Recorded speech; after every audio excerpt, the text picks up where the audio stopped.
안녕하세요. 사연에 빠지다의 DJ 민영입니다. 오늘도 두 가지 사연 준비되어 있으니 끝까지 함께 해주시고요. 그럼 오늘도 구독과 좋아요 버튼 부탁드릴게요. 그럼 오늘의 사연 함께 만나볼게요. 안녕하세요. 저는 부산에서 태어나고 자란 김예솔이라고 합니다. 제가 요즘 고민이 있어서 사연을 보내봐요. 전 지금 결혼식을 앞두고 있습니다. 하지만 그 결혼식이 마냥 행복하지만은 않네요. 여러분께서 제 사연 한번 들어봐 주시고 뒤에 나올 제 고민도 같이 고민해 주시길 바라며 이렇게 제 사연을 써보아요. 그럼 제 사연을 시작해 보겠습니다. 1994년 10월 2일 오전 11시 저는 태어났습니다. 그날 우리 아빠는 너무 기뻐서 또 너무 슬퍼서 많이 우셨다고 고모가 말했어요. 아빠는 이쁜 딸을 갖게 되어 너무 기뻤고 또 딸을 낳다가 세상을 떠난 아내를 잃은 슬픔에 너무 슬퍼하셨대요. 맞아요. 제가 건강하게 태어난 날 우리 엄마는 돌아가셨죠. 그래서 저는 엄마의 얼굴도 사진으로만 본 어리고 이쁜 모습 말고는 몰라요. 엄마 없이 아빠와 고모가 저를 키워주셨어요. 엄마가 없다고 해서 제가 우울하고 음침한 아이로 자라지는 않았답니다. 우리 아빠는 엄마와 아빠 목 모두 다 해주셨고 저를 끔찍이 아끼고 사랑해 주셨거든요. 그리고 우리 고모는 예전에 결혼했다가 1년도 채 못 살고 남편의 폭력을 못 견디고 이혼하셨대요. 그 인간 말종인간 술만 마셨다 하면 그렇게 나를 때리는데 정말 죽을 것 같더라. 여자가 이혼하면 무슨 큰일 난 것 같이 보겠지만 맞아 죽는 것보단 낫잖아. 고모는 이혼하고 아빠랑 엄마랑 같이 살았었대요. 자라면서 우리 엄마 얘기는 아빠도 해주셨지만 우리 고모가 참 많이 해주셨어요. 우리 엄마랑 아빠는 어릴 때부터 동네 친구로 자랐고 고모랑도 같이 놀아주는 좋은 언니였대요. 하얀 얼굴에 눈썹을 반달 모양을 한 웃는 모습이 너무 예뻐서 동네 남자애들이 첫사랑으로 꼽을 만큼 인기가 많았대요. 니도 얼굴 하얗고 팔다리 가느다란 것이 니 엄마 꼭 빼닮은 거야. 라고 고모는 말했죠. 외모는 코스모스 마냥 가녀리고 천상 여자였지만 하고 다니는 짓은 남자애 다를 바 없었다며 고모는 웃었습니다. 엄마가 어릴 때 남자애들하고 어울려서 비석치기도 하고 말뚝박기도 하는 장난꾸러기 같은 여자애였는데 그래서 아빠랑 친구처럼 오랫동안 지냈다고요. 그런데 니네 아빠가 언제부터 엄마를 여자로 가슴에 품고 있었는진 몰라도 고등학교 때 고백하더니 둘이 사귀더라며 고모가 놀려대면 아빠는 고만 치아라마 하고 하면서 그 일이 아직도 부끄럽고 설레는 것 같아 보였어요. 그리 오래 친하고 정을 나눠서 그런가.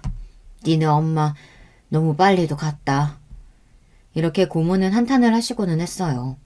아빠는 카센터를 하시면서 저를 키워주셨고 엄청 쓰리 열심히 일을 하느라고 평소에는 일찍 일을 나가고 밤늦게 집에 들어오셨어요.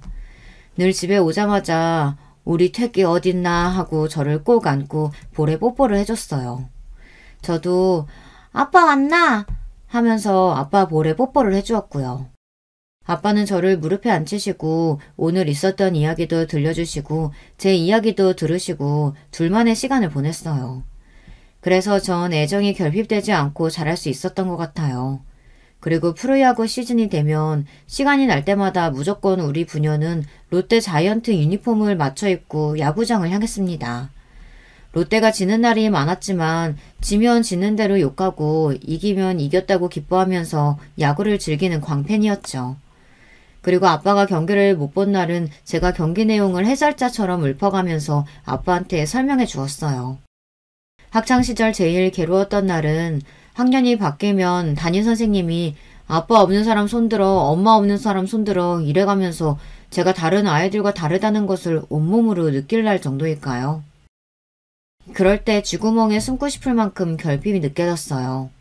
하지만 저는 최고의 아빠 그리고 우리 고모 덕분에 기죽거나 슬프지 않았어요. 초등학교 6학년 때 처음 팬티에서 피를 본 날 고모에게 보여주니까 미리 준비하신 생리대를 주시면서 어떻게 사용하는지 설명해 주셨어요. 저 학교에서 성교육 시간에 그런 거 다 배우고 이미 생리를 시작한 친구들에게 들어서 알고 있었지만 그래도 막상 당하니 당황하고 무서웠는데 고모가 있어서 다행이었죠. 아빠한테 이런 얘기를 물어보긴 좀 그렇잖아요. 그날 저녁 아빠는 쑥스러워하면서 장미꽃 한 다발을 저에게 내미셨어요. 네 고모가 그러더라.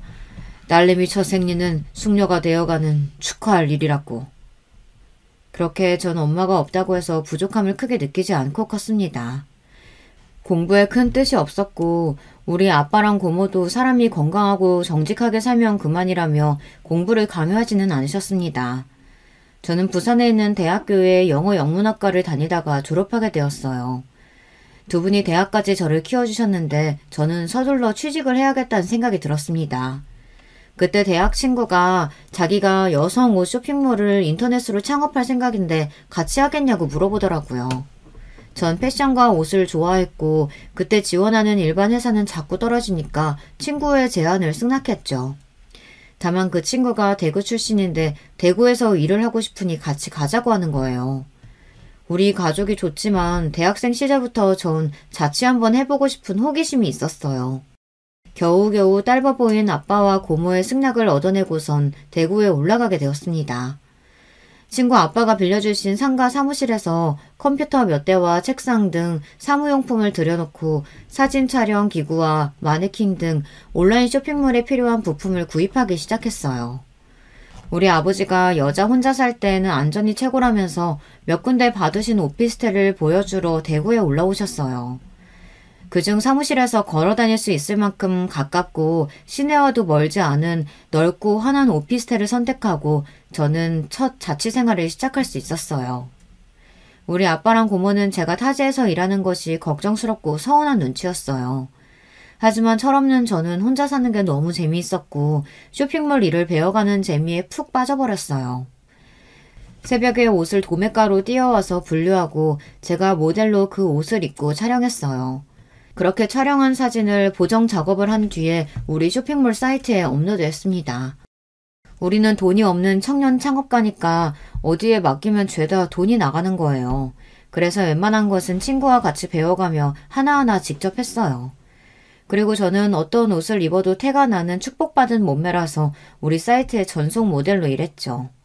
쇼핑몰을 창업하고 처음에는 방문자 수가 하루에 10명이 좀 넘더니 입소문이 나고 SNS 홍보도 열심히 했더니 금세 온라인 주문이 폭주했어요. 석 달 만에 매출 2천만 원을 달성한 친구와 저는 너무 기뻐서 방방 뛰었습니다. 그날 퇴근하고 야식을 먹기 위해 사무실 근처에 있는 단골 우동집에 들렀습니다. 사장님, 우리 이번 달 쇼핑몰 대박 찍었어요. 여기에서 제일로 좋은 술이랑 우동 스페셜하게 말아주소. 친구는 기분 좋은지 이술저술 다 시키고 우동에 교자만두에 그냥 먹고 싶은 건 다 시켰어요. 우리는 내일 또 새벽 5시에 옷을 도매로 띄워야 하지만 그게 중요한가요?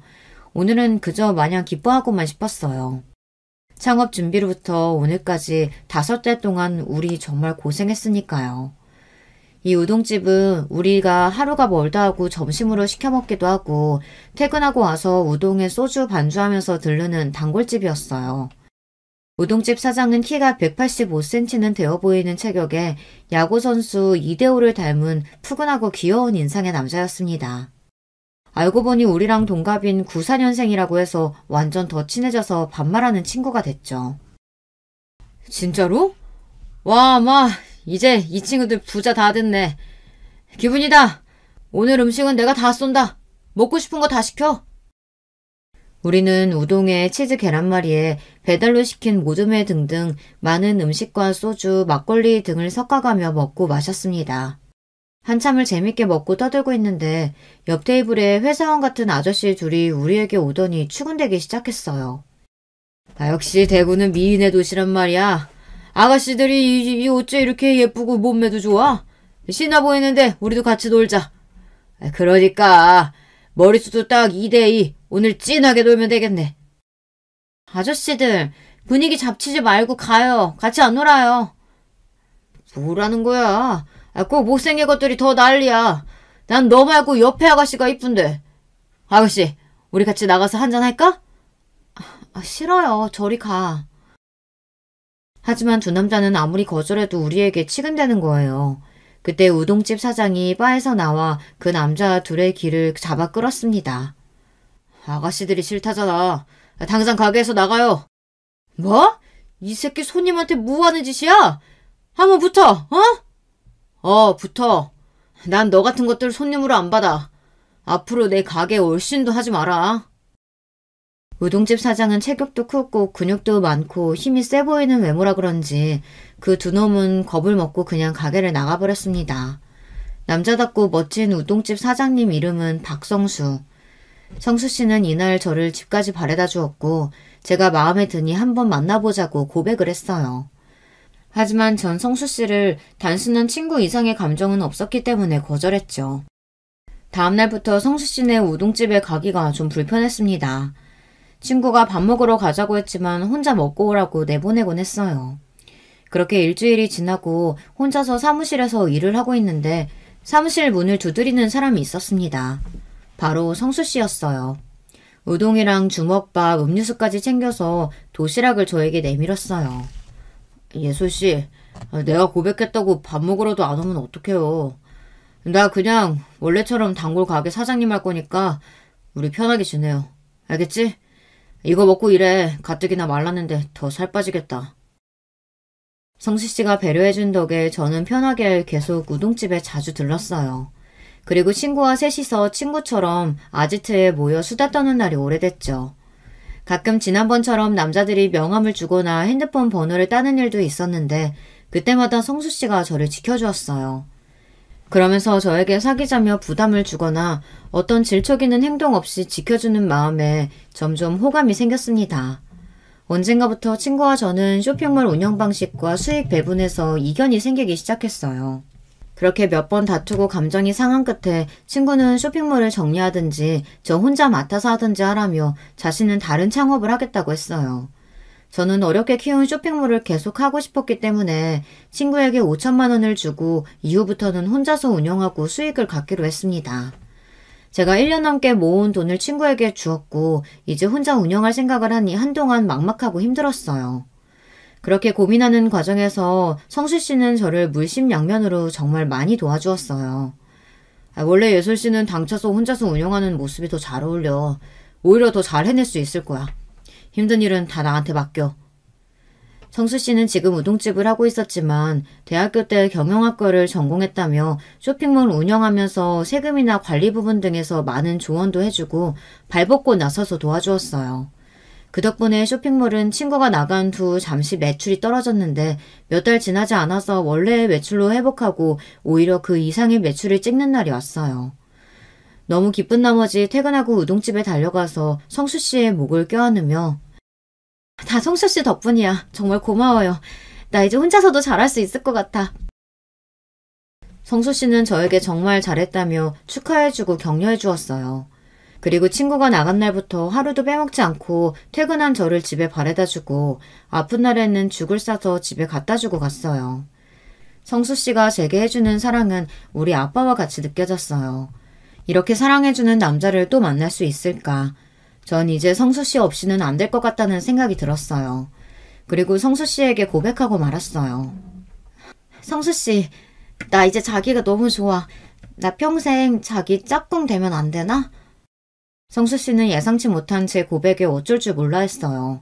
너무 좋고 행복하고 고맙다면서 그 다 큰 남자가 눈물까지 보였다니까요. 귀여운 내 남친.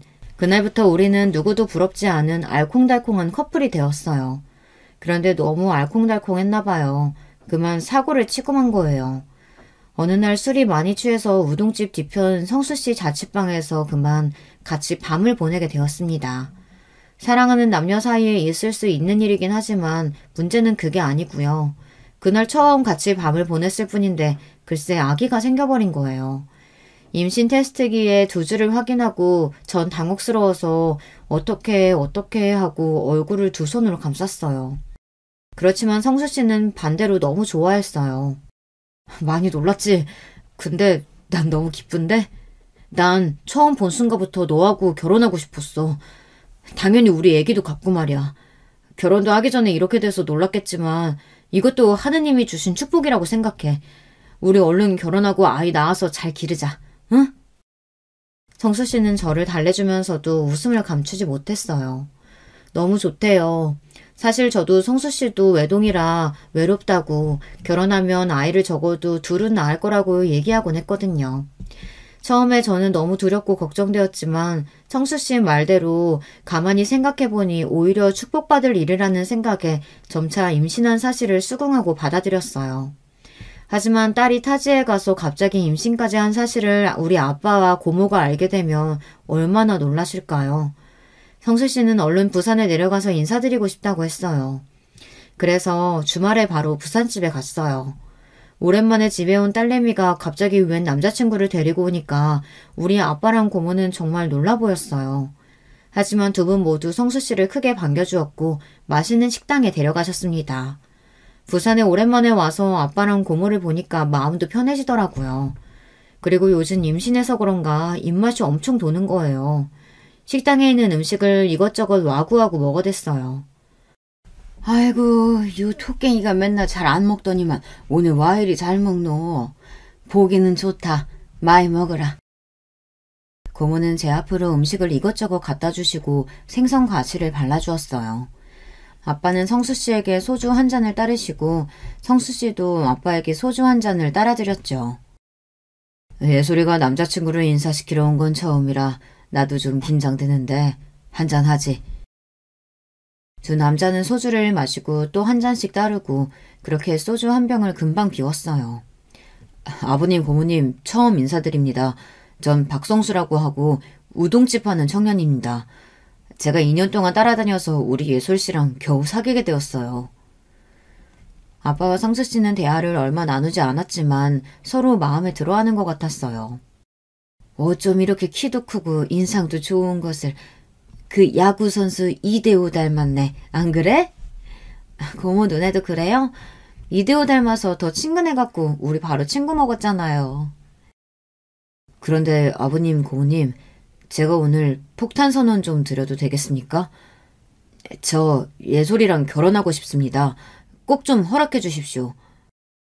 이 얘기에 아빠랑 고모는 좀 놀라셨어요. 언젠가는 결혼시킬 딸이었겠지만 갑자기 이런 얘기를 들으시니 놀라시는 것도 당연하죠. 하지만 아빠와 고모는 저를 믿고 결혼을 승낙해 주셨어요. 우리 예솔이가 지 엄마 없어도 얼마나 예쁘고 착하게 컸는지 나는 늘 예솔이가 하는 거라면 믿고 응원해왔으니까 결혼할 남자도 내믿네.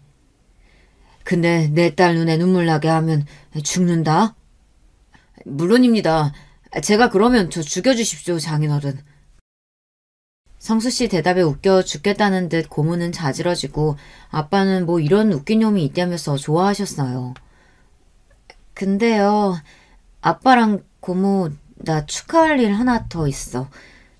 우리 아기가 뱃속에 있대요. 임신 2개월. 속으로는 부끄러웠지만 이 엄청난 소식을 그저 담담하게 말씀드렸어요. 아빠랑 고모는 잠시 할 말을 잊지 못하셨지만 금방 웃으시고는 축하해 주셨어요. 아니 저출산 시대에 이런 애구자 녀석들을 봤나. 잘했다. 어차피 결혼할 사이인데 아이가 일찍 생기면 요즘엔 최고의 혼수라 안 카냐. 그러니까요, 오라비. 아이고 나 벌써 할머니 되는 기가. 고모 할머니. 고모는 당장 베네쩌골이랑 아기 이불이며 집에 드릴 게 한가득이라며 아기를 기다리는 눈치셨어요. 걱정했던 것과는 달리 우리 집 가족은 모두 성수 씨를 반겨주고 마음에 들어하셨죠. 그리고 아기까지 모두 축하해 주셨습니다. 하지만 성수 씨는 자기 부모님에 대해 설명한 적이 별로 없었어요. 가끔 제가 어떤 분이신지 집안 분위기는 어쩐지 물어봐도 그냥 보통 분들이지 뭐라며 자세한 이야기를 피했어요. 저는 우리 집에 결혼 승낙을 얻었으니 성수 씨 부모님을 찾아뵙고 인사를 드려야 한다고 생각했는데 성수 씨는 당연히 승낙을 하실 거니까 걱정 말고 바로 상견례를 드리자고 했어요. 성수 씨의 말을 믿고 아빠와 함께 상견례 자리를 가게 되었습니다. 하지만 화목해야 할 상견례 자리는 그야말로 전쟁터와 같았어요. 어떤 일이 벌어진 건지 이제 이야기해 볼게요. 상견례는 일하시는 아빠를 배려해서 부산에 있는 한 중식당에서 이뤄졌어요. 예비 시부모님은 중후한 인생으로 인상을 찌푸리는 표정을 하고 들어오셨죠. 안녕하십니까, 사돈어른. 제가 일한다는 핑계로 여기 부산까지 오시게 해서 불편하셨죠? 얘 있는 집안 같으면 어디 시부모를 자기네 부산에서 보자고 하나. 아버지는 은퇴하셔서 시간 많으시잖아요. 장인어른은 사업으로 바쁘시니 부산에서 뵙자고 제가 우긴 거예요. 그런데 말이래. 니들 결혼도 하기 전에 아기 생겼다며. 망측하기도 하지. 예전 같으면 어디 낯짝 팔려서 이런 얘기를 하겠냐마는 뭐 요즘은 속도 위반 뭐 그런 거 흠이 아니라면서. 근데 그것은 다 요새 젊은 애들이 하는 얘기고 나는 좀에 걱정이 되는데 말이야. 우리 아들 말고도 다른 남자 만나고 춤추는 나이트 다니고 그렇게 놀던 가수나는 아니었는지요, 우리 며느리. 아무리 아랫사람이지만 할 말이 따로 있지 상견례 자리에서 물으실 얘기는 아니잖아요. 예비 시모의 말에 아버지는 전보다 더 얼굴색이 안 좋아지셨습니다. 당연하죠. 내 딸 보고 몸 함부로 굴린 여자 취급인데 어느 아버지가 그 말에 충격을 안 먹겠습니까? 아니, 우리 엄마 치매 왔어요? 지금 무슨 얘기 하시는 거예요? 우리 예솔이가 제가 2년 동안 친구를 지내면 너무 참하고 괜찮아서 제가 계속 따라다니는 거 아니에요. 사귀는 것도 내가 조르고 아이 생겨도 제가 낳아서 잘 기르자고 설득해서 겨우 결혼 승낙 따낸 건데 모르는 말씀 마세요. 네, 성수 씨가 아기 낳아 키우자고 저를 설득했어요. 결혼도 마찬가지고요. 저 이런 일 처음이고 지금까지 저를 제 일로 알고 키워주신 아버지 앞에서 이런 얘기하는 게 그 자체가 너무 부끄럽네요. 어머님이 걱정하시는 그런 되바라진 여자 아니에요, 저. 정말이지 분위기는 험악했습니다. 아이고, 내 실수했네. 그냥 지나가는 말이려니 하고 이해해요. 그보다 원래는 무슨 옷 장사를 했다는데 이제 임신했고 낳으면 어떻게 할 계획인 건지. 그냥 백수로 있는 이보다 아들이 하는 우동가게 같이 하면 되지 않아요? 예비 시모는 제가 무슨 동네 구멍가게 수준의 옷가게를 하는 줄 알았던 모양입니다. 아까부터 저와 아빠를 무시하는 것 같아서 저도 이제 슬슬 감정이 올라왔어요. 그냥 옷장사 아니고요. 온라인 쇼핑몰이에요. 옷이나 가방 등 꽤 크게 판매하는 사이트예요, 어머님. 제 쇼핑몰 매출이 꽤 큰데 그거 아시고 접으라고 하시는지 모르겠어요. 잘 되는 달에는 고정비용 빼고 순수익만으로도 월 2천은 넘는답니다. 우동집은 어때요, 성수씨? 아유, 엄마, 무슨 그런 거 갖고 말씀하시면 웃잡니까? 저 아버님, 죄송스럽지만 저희 가게는 순수입이 월 400이 될까 말까 합니다. 우리 예슬씨에 비해 많이 부족하죠. 남친은 우리 아버지를 향해 자신의 부족한 수입에 부끄러워했습니다. 아니, 내는 그런 걸로 사람 평가 안 한다, 아이가. 자네가 돈 많은 집에 잘 보는 사이라서 내가 허락했겠나? 그저 인성 바르고 착실한 모습 봤으니 그런 게지. 나도 자영업자일세. 우리 예솔이 키우면서 지금까지 성실 정직으로 사업 일군 사람이야. 젊은 사장 시절에는 이런저런 고생도 해보는 거야. 그래야 나중에 큰 사업도 잘하게 된다고. 마음이 넓은 우리 아버지는 이렇게 오히려 남자친구가 주눅이 들까봐 생각해 주셨죠. 이쯤 되면 사람이 이제 자기 고집 꺾고 분위기 맞춰서 잘 얘기 마무리하면 좀 좋겠어요. 하지만 남자친구의 부모님은 전혀 그럴 마음이 없어 보였습니다. 그 다음에 이어진 시부의 얘기에 저와 아버지는 너무 충격을 받았습니다. 그래, 사돈 어른은 무슨 사업을 하시는 겁니까? 예, 부산 영도에서 카센터 하고 있죠. 뭐 꼭 카센터? 참, 아까 큰 사업 어쩌고 말씀하시길래 저는 뭐 대단한 사업 하시는 줄 알았더니만 카센터 하시는 기고. 내는 우리 대구에서 아주 오랫동안 공직에 있었지요.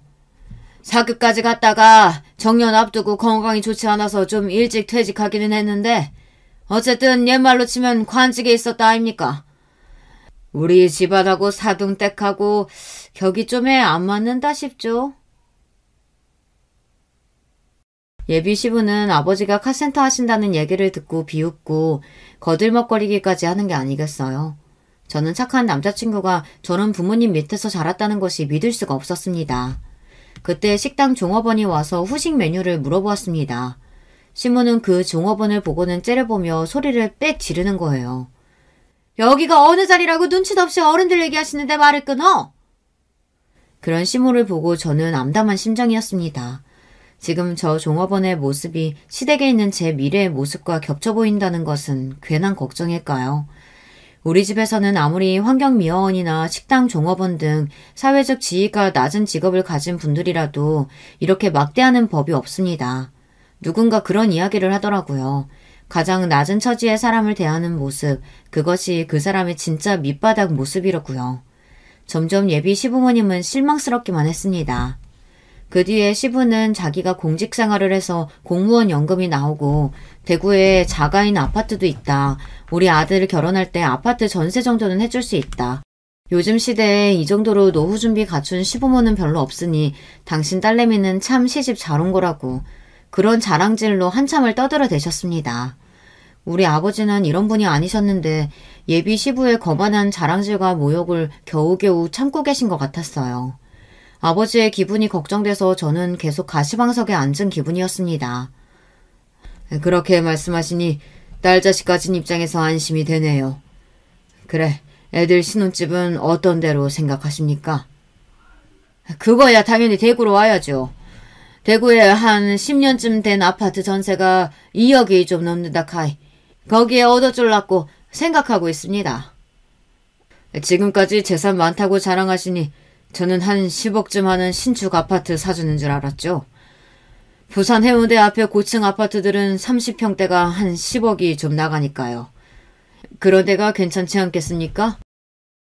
먹고 10억? 10억이 누구 이름인겨? 우리 아들 신혼집은 그렇게 비싼 데로 먹고 죽을래도 그런 돈 없죠. 아니, 사돈 어른은 돈이 그리 우습디까? 고작 카센터 하면서 무슨 돈 얘기를. 이래서 기름때 묻은 집안과는 상종을 안 하는 법인데. 아유, 아들 자식 때문에 얽혀갖고는 참. 우리같이 명망 있는 집안 만난 것을 운 좋은 줄 알아야지. 더는 참을 수 없었습니다. 정말 말씀이 심하시네요. 지금까지 좋은 날 망치기 싫어서 참았는데 나 이런 집안과 결혼 못해요. 성수씨 미안해요. 부모님들이 상식 이해하네요. 아빠 가요. 아빠는 너무 어이가 없다는 듯이 한참을 웃었습니다.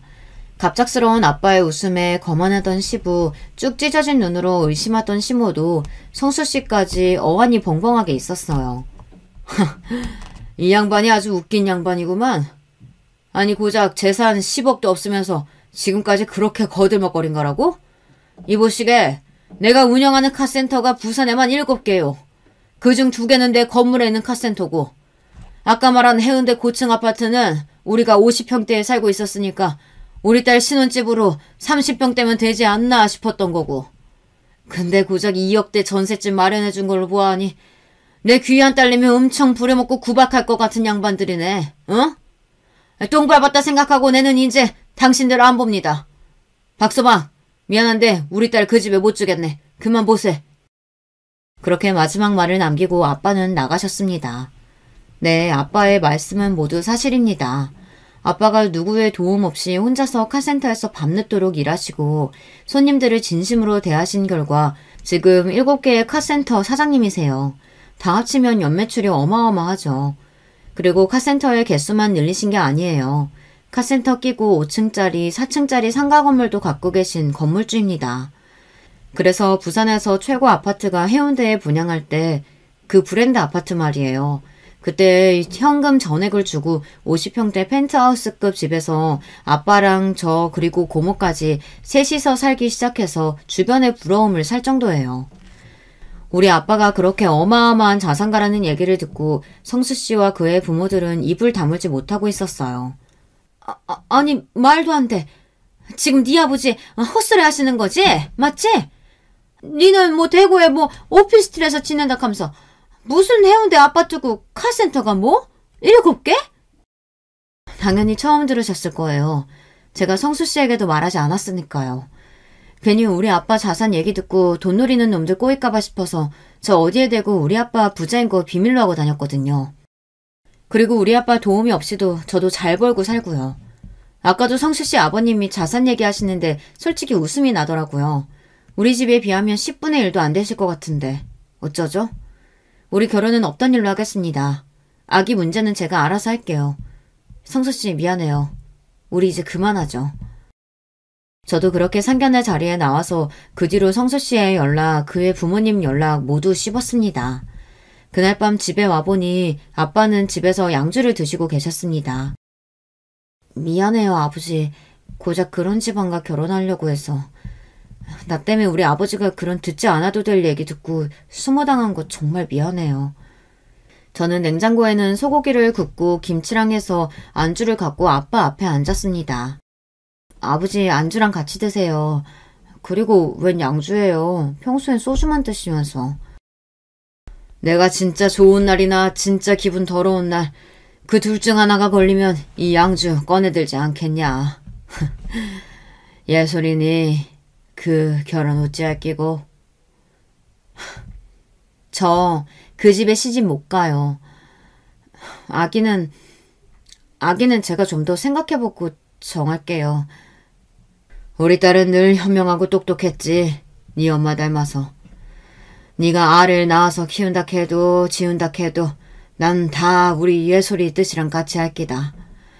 그러니까 너무 불안해하지도 말고 속상해하지도 말고 더 좋은 남자 만나라.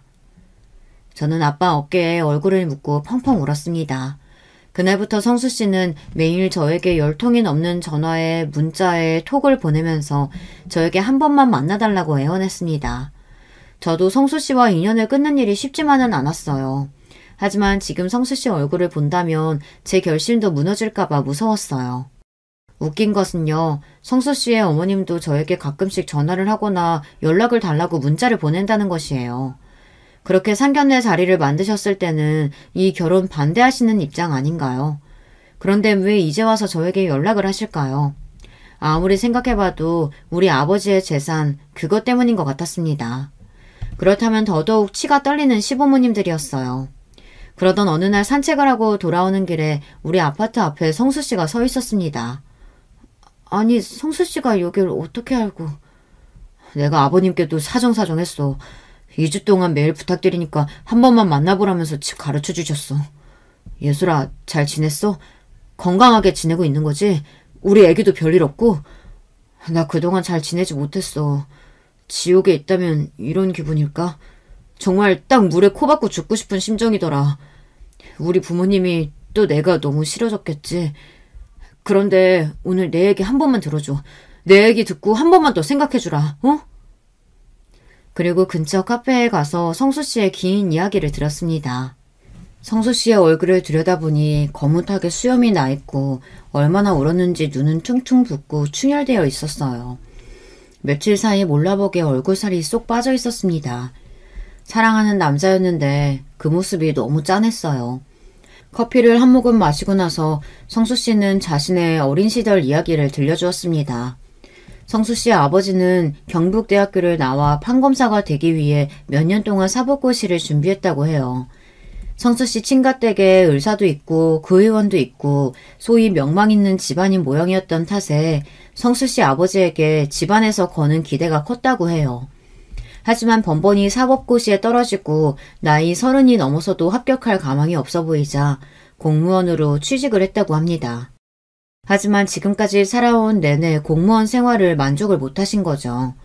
집안에서는 덜 떨어진 아들 취급하시고 본인도 박봉에 어디 가서 내세울 것도 없는 하급 공무원이었으니까 말이죠. 그래서 아마도 아버지는 가슴에 그런 컴플렉스가 컸을 거라고 성수 씨는 생각한대요. 불행하게도 아버지의 컴플렉스는 자신의 아들에게도 큰 영향을 주었습니다. 외동아들이니 어릴 때부터 성수 씨 부모님은 엄청난 공부를 성수 씨에게 강요했다고 해요. 대구 수성구에 이사가서 좋은 학군의 학교에 입학할 것을 강요하기도 했고요. 초등학교 시절부터 어머님이 성수 씨 책상 옆에서 야구방망이를 들고 서서 감시를 해왔다고 하네요. 학교에 다녀와서 가방만 바꿔서 학원 뺑뺑이를 돌고 밤늦게 집에 와서는 그날 무슨 공부를 했는지 아버지께 보고해야 했다고 합니다. 성수 씨는 착한 사람이고 부모님의 기대에 부응하고자 열심히 공부하고 부모님 말씀을 따랐대요. 하지만 중학생이 돼서는 자기가 아무리 열심히 해도 절대 부모님 기대만큼 명문대에 법조인이 되기는 어렵겠다고 느꼈답니다. 어릴 때부터 주방에서 요리를 좋아해서 중학교 진학삼당을 다녀오신 부모님에게 처음으로 자기의 목소리를 내보았다고 해요. 아버지가 저에게 기대하시는 바를 알고 열심히 공부했지만 저는 아무래도 힘들 것 같아요.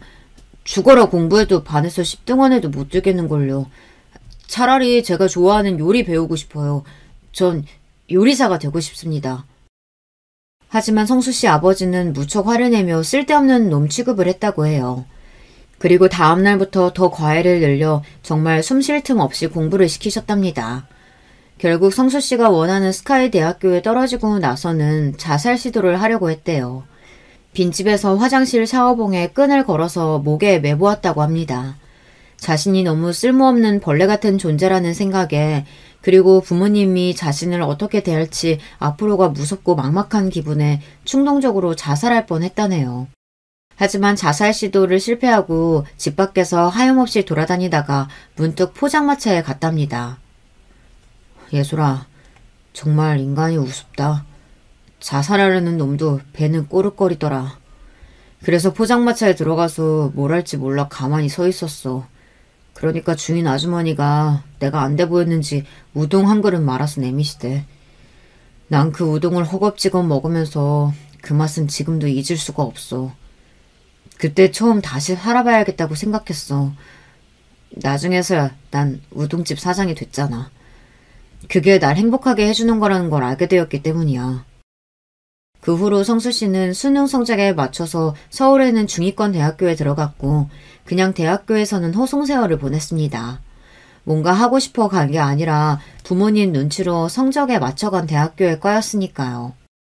그리고 졸업하자마자 대학교 때 음식점 알바로 모은 돈을 가지고 포장마차를 차렸습니다. 그렇게 열심히 일하다 보니 자신만의 우동가게까지 열게 된 거죠. 성수 씨에게 이런 아픔이 있는 줄 미처 몰랐습니다. 늘 밝고 긍정적인 사람이었거든요. 성수 씨, 너무 힘들었겠다. 부모님은 어떻게 인정해 주신 거야? 아니, 우리 부모님은 아직도 자기 아들이 우중집 사장이란 얘기를 친척들이나 밖에다 하지 않으신가 봐. 뭐 로스쿨 준비하고 있다고 둘러대는 것 같은데 난 상관없어. 내가 대학교 이후로 부모님이 날 실패자로 보는 시선에 이젠 아무렇지 않아졌거든. 예술아, 너 정말 나랑 헤어질 거야? 우리 아기는 어떻게 하고? 난 성수 씨네와 가족이 될 자신이 없어. 나도 성수 씨가 싫은 게 아니라 그래서 오늘 내가 한 번만 만나달라고 한 거야. 이 얘기를 하기 위해서. 내 불행한 어린 시절로 동정사려는 게 아니야. 우리 부모는 혈육이고 호적상의 부모일 뿐 내가 진짜 함께하고 싶은 가족이 아니야. 내가 앞으로 함께하고 싶은 사람은 오직 너와 우리 애기 그리고 장인어른이셔. 난 얼마든지 우리 부모님과 헤어질 수 있어. 하지만 너는 안 돼, 예솔아. 너 없이는 살 수가 없어. 성수 씨의 눈에서 눈물이 흘러내렸습니다. 그날 성수 씨의 진심을 알고 나서 저는 성수 씨를 믿고 결혼하기로 결심했습니다. 그리고 성수 씨와 아빠가 계시는 카센터로 가서 아빠를 설득했어요. 성수 씨는 저에게 말했듯 진심을 다해서 자신의 어린 시절부터 앞으로의 계획까지 모두 아빠에게 털어놓았습니다. 모든 이야기를 들으신 아빠는 눈시울이 붉어지셨어요. 그리고 성수 씨를 껴안으며 말씀하셨습니다. 나는 앞으로 자네만 믿네. 그날 아빠는 집에서 그 양주를 꺼내 우리와 함께 기쁨의 술자리를 가졌습니다. 오늘은 기분 좋은 날이니까 마시는 술자리였죠. 그렇게 우리는 다음날 구청에 가서 혼인신고를 하고 제 오피스텔에서 지내며 신혼생활을 했습니다. 결혼식은 아기 낳고 형편 보면서 차차 하기로 했죠. 제 임신한 배가 점점 커지면서 변비며 입덧이며 몸이 하루가 다르게 힘들어졌어요. 아버지와 남편의 설득대로 온라인 쇼핑몰을 그만두기로 했어요. 그리고 태교에 전념하며 평화로운 하루하루를 보내고 있었습니다. 하루는 남편이 하는 우동집의 건물주인이 월세를 올려달라고 했어요. 가뜩이나 매출이 많지 않았는데 월세까지 오르니 우리는 고민이 되었습니다. 친정 아빠에게 상의를 드리니 아빠는 두 번 생각도 안 하시고 말씀하셨죠. 박서방, 우리 영도에 있는 카센터 월 매출이 얼마인 것 같나? 3천만 원이야. 인건비나 이런저런 비용 빼고 내 주머니에 꽂히는 돈이 1,000만 원은 넘지. 나도 이제 나이가 60이 넘었어. 혼자서 7개를 다 하기엔 슬슬 무리가 오던 차에 우리 이렇게 하면 어떻겠는가? 내 밑에서 배워가면서 자네가 카센터 한 개를 맡아서 하는 거야. 그리고 지금 예솔이 오피스텔 그 작은 데서 둘이 나중에 애기 낳고 어찌 살겠는가. 50평 넓은 아파트에서 나와 고모밖에 안 사는데 부산 아파트로 들어오는 방법도 생각들 해봐. 아빠의 말씀은 우리 입장에서 여러모로 좋은 생각이라고 느꼈어요. 하지만 남편 입장에서는 처가에 살고 일도 배우는 게 괜찮을까 싶어 좋은 티를 막 내지 못했어요. 그런데 의외로 남편이 너무 잘 됐다며 박수까지 치는 거예요. 아버님께서 그렇게 해주시면야 저야 너무 좋죠. 아버님 밑에서 배우면서 카센터 운영도 할 수 있다니. 저는 정말 예솔이를 만나 행운인 남자예요. 그 좋은 해운대 아파트에 같이 살아도 되겠습니까?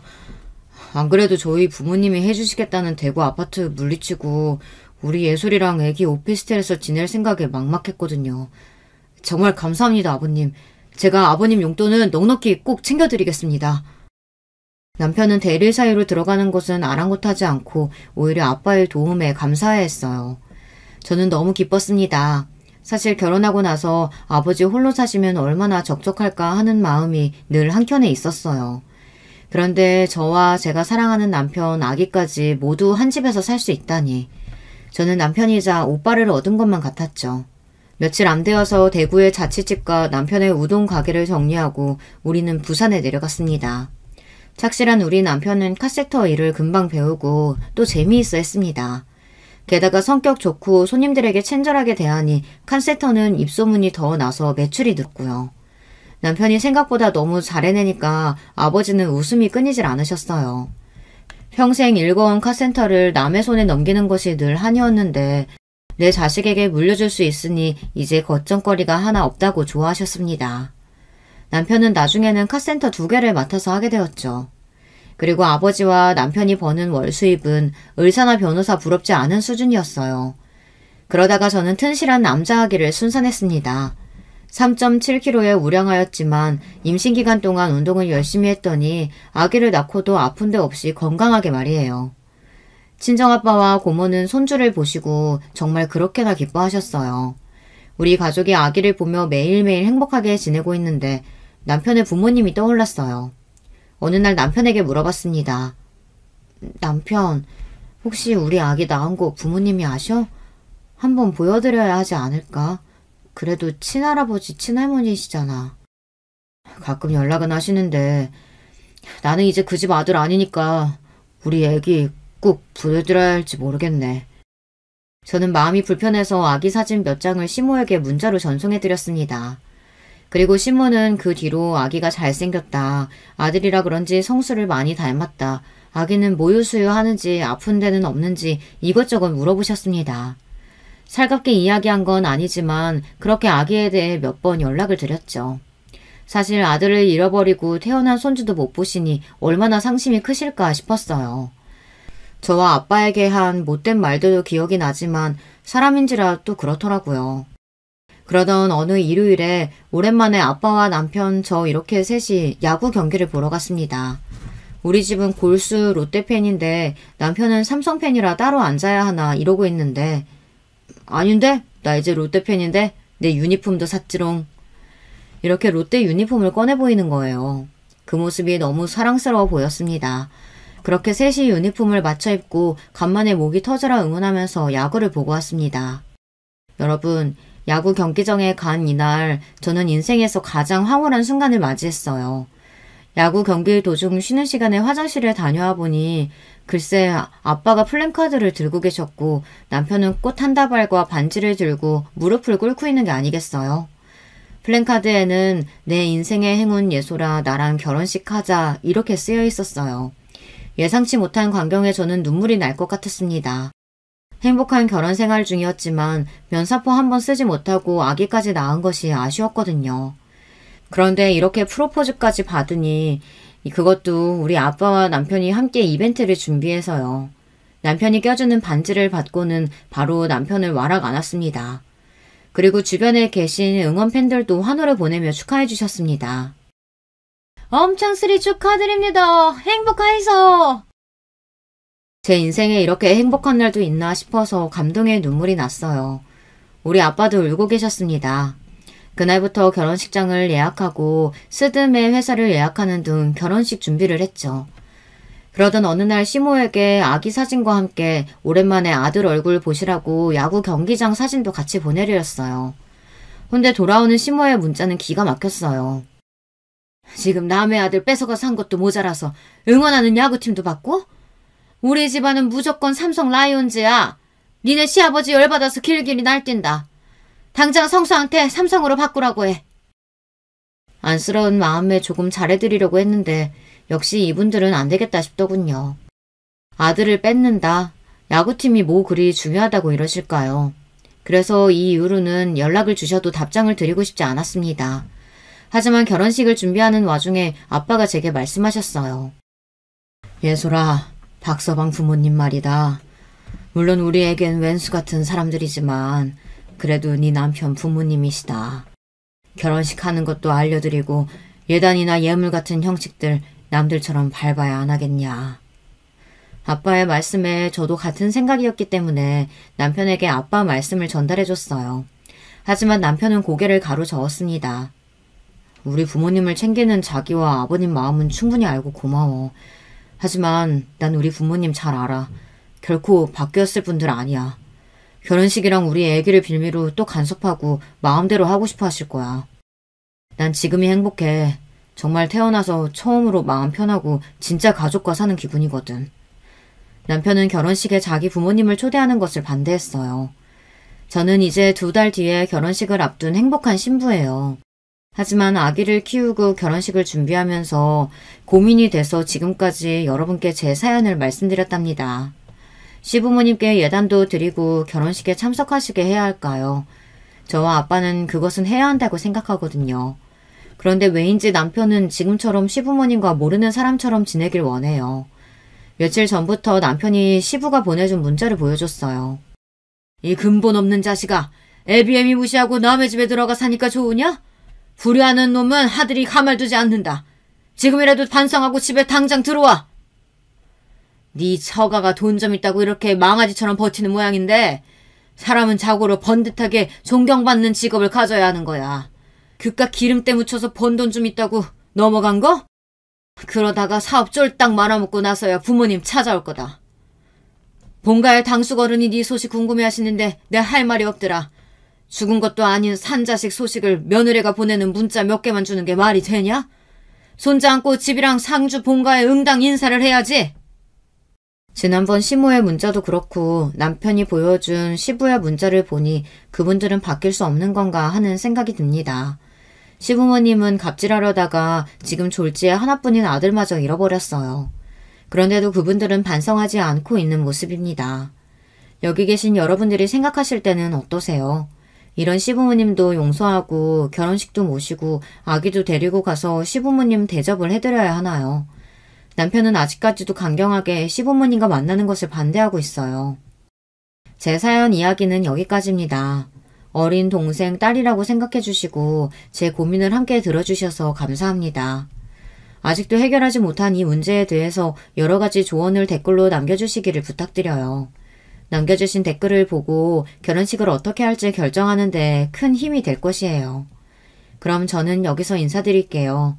모두 건강하시고 행복한 하루 보내세요. 여러분, 2번째 사연 시작하기 전에 좋아요, 구독 꼭 눌러주실 거죠? 그럼 2번째 사연 바로 시작합니다. 안녕하세요. 저는 서울 성동구에 거주하고 있는 여자예요. 과거에 있었던 일을 곱씹을 때마다 많은 생각과 감정들이 휘몰아친답니다. 거두절미하고 저는 서울에 상경한 지 딱 10년 만에 결혼을 했습니다. 제가 태어난 이후로 고등학교를 졸업할 때까지 줄곧 지방의 중소도시에서만 살아왔는데요. 대학을 서울로 가게 되면서 처음으로 부모님의 품을 벗어나게 되었죠. 부모님 입장에서는 제가 처음 품에서 떠나보낸 자식이 아니랍니다. 저는 3남매 중 막내거든요. 위로 오빠, 언니가 있어요. 둘은 연년생인데 제가 막둥이로 태어났어요. 막내인 제가 서울로 떠나게 되자 부모님께서는 귀농을 결정하셨어요. 제가 대학에 최종 합격했던 날 아빠가 먼저 엄마에게 넌지시 눈을 띄우셨죠. 작년에 첫째 장가 보내고 자취하며 직장 다니는 둘째도 내년쯤으로 결혼 시기를 보고 있다 하고 이제 우리 막내도 대학 가느라 집을 떠나게 됐으니 슬슬 우리도 아파트 생활 청산하고 시골로 가는 게 어때? 내가 당신이 그 얘기를 왜 안 하나 싶었다. TV에서 고즈넉한 시골 생활만 보면 자꾸 사람은 저렇게 자연과 벗삼아 살아야 하는 거라고. 그렇게 시골 찬양을 해대더니 다시 시골로 가고 싶어 할 줄을 내가 진작 예상했지. 그래요. 나도 시골에서 태어난 몸. 우리는 천성도 운명도 시골인가 보네. 다시 갑시다, 시골로. 정말이야? 밭 가꾸고 양파 심고 마늘 심고 이런 거 귀찮은 노동인 것 같다면서 저번에 투덜거리길래 나는 내심 시골 생활하기 싫다고 그럴까봐 걱정하고 있었는데 쇳불도 단김에 빼라 했다고 당장 이 집부터 내놔야겠어. 엄마가 흔쾌히 귀농에 동의하시자 아빠는 집 정리부터 들어가셨어요. 졸지에 저는 상경과 동시에 본가를 시골로 두게 됐죠. 그래서 대학 다니는 내내 집에 자주 못 내려갔던 것 같아요. 멀기도 했고 시골은 교통편이 좋지 않았기 때문이죠. 부모님은 원래 시골 생활을 하셨던 분들이셨기에 언제 도시 생활을 하셨냐는 듯 금세 논과 밭으로 둘러싸인 시골에 적응을 하셨고요. 저희 오빠와 새언니 부부가 뜻이 맞아서 조용한 생활을 하기를 둘 다 원했기 때문에 부모님 댁 근처로 이사를 가게 됐어요. 저희 언니는 제가 대학 졸업하기 직전에 결혼을 했는데요. 신기하게도 이듬해 형부가 다니시던 회사의 일부 부서가 다른 지역으로 근무지가 떨어져 나갔는데 마침 저희 부모님이 사시는 시골의 옆 지역이었어요. 그래서 또 자연스럽게 언니와 형부도 저희 부모님을 자주 들여다보게 됐죠. 이게 뭐냐 하면 서울에 사는 저만 뚝 떨어져 나와서 내내 혼자 지냈다는 거예요. 혼자 서울에서 학교 다니고 직장 잡아서 살아가던 저는 결혼까지 서울 토박이 남자와 하게 됐는데요. 제 남편을 한마디로 표현해서 정의를 내려보자면 평범함의 극치예요. 난 어디 가서 남들 눈에 띄는 행동은 안 하고 싶더라. 튀고 싶지 않거든. 주목받는 건 사절이야. 그렇다고 해서 남들의 눈에 존재감 없는 사람이 되고 싶다는 소리는 아니야. 나는 딱 중간 영역에서만 살고 싶어. 그런데 혹시 이런 내가 너의 눈에는 너무 재미없어 보일까봐 이게 걱정이야. 오빠가 자기 자신에 대한 확신이나 자신감만 잃지 않으면 되지. 내 눈엔 오빠가 최고로 멋진 사람이니까 이상한 걱정 따윈 하지 않아도 돼. 나는 오빠가 늘 무난하기 때문에 바로 그 부분에서 편안함을 느끼는걸? 그렇게 말해주니까 고맙다. 요즘은 자기 개성이 무기라는 시대가 왔다고 하잖아. 그래서 왠지 주눅 들어 있었는데. 채용아, 내가 특별히 잘난 건 없어도 늘 묵묵하게 네 곁을 지키도록 할게. 이것 하나만은 정말 약속해. 생각보다 평범하다라는 건 지키기도 어렵고 도달하기도 어려운 영역이라고 생각하고 있었던 저는 남편이 무척 마음에 들었어요. 이런 아들을 키워낸 엄마라면 대략 결이 비슷한 분이실 수밖에 없다고 생각을 했죠. 모전자전이라는 말이 있으니까요. 남편으로부터 모친에 대한 이야기를 가볍게 몇 번 들은 바 있었으나 이상 징후는 느낀 적이 없었고요. 그래서 첫 대면 때 이런 질문을 들을 거라고는 상상조차 못했네요. 아가씨, 그 파마 어디서 얼마 주고 했어요? 내가 딱 보니까 머리 만지 얼마 안 될 것 같은데.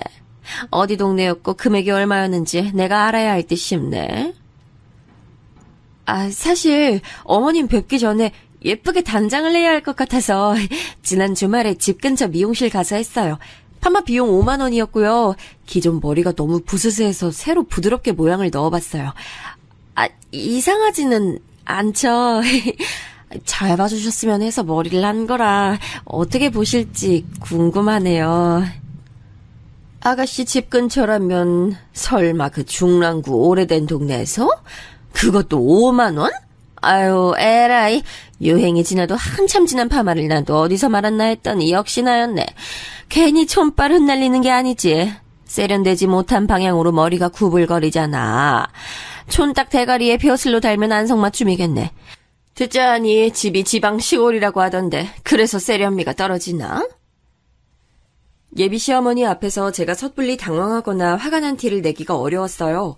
그렇다고 해서 아무렇지 않게 반응을 해드리기도 어려웠죠. 시어머니 되실 분을 처음 뵌 자리였기에 속으로 만반의 태세를 갖춘 상태였지만 전부 무용지물이 됐던 거예요. 저를 흉보신 것 자체도 놀라웠는데 아무렇지도 않은 일로 금세 무마하시는 게 더 놀라웠던 듯 싶어요. 최대한 예의를 차리려고 지은 저의 멋쩍은 미소를 보시고는 그걸 또 비웃으신 거예요.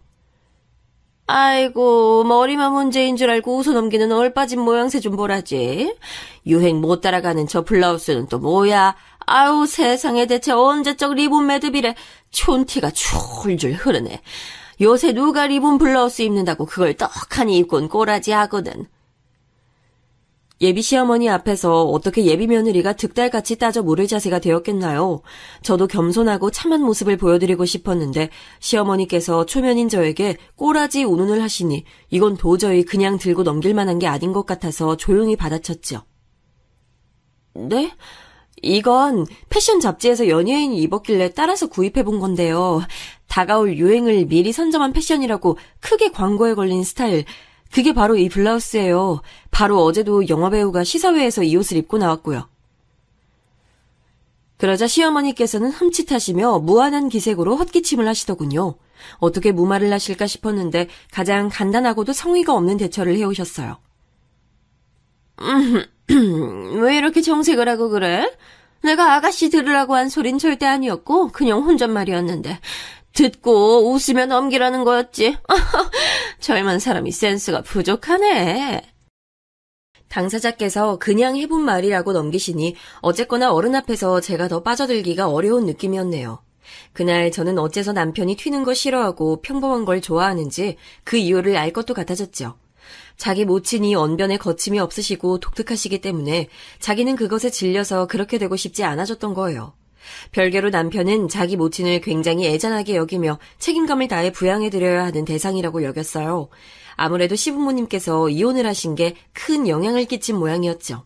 시아버지께서 술을 너무 좋아하셔서 시어머니께서 스트레스를 무척 많이 받으셨고 남편이 군대에 있을 때 결국은 시부모님 두 분은 이혼을 하셨어요.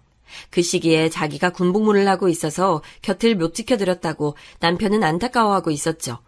결혼 얘기가 오가던 중에 저는 이런 갈등을 잠시 했어요. 이 남자 마마보이까지는 아니겠지. 시어머니 되실 분이 독특하긴 한데 이게 전부 기우일 수도 있어. 그리고 시어머니와 남편 모두 말수가 적으면 내가 앞으로 심심해질 일이 많을 텐데 시어머니가 활발하신 편이 나한테도 훨씬 나은 쪽일 거야. 고민 끝에 그래도 결혼하는 것에는 문제될 만한 게 없다고 결론을 내렸죠. 참고로 남편의 유일한 형제인 제 아주버님께서는 결혼 후에 제주도에서 쭉 거주 중이셨어요. 형님께서 제주도 분이시더라고요.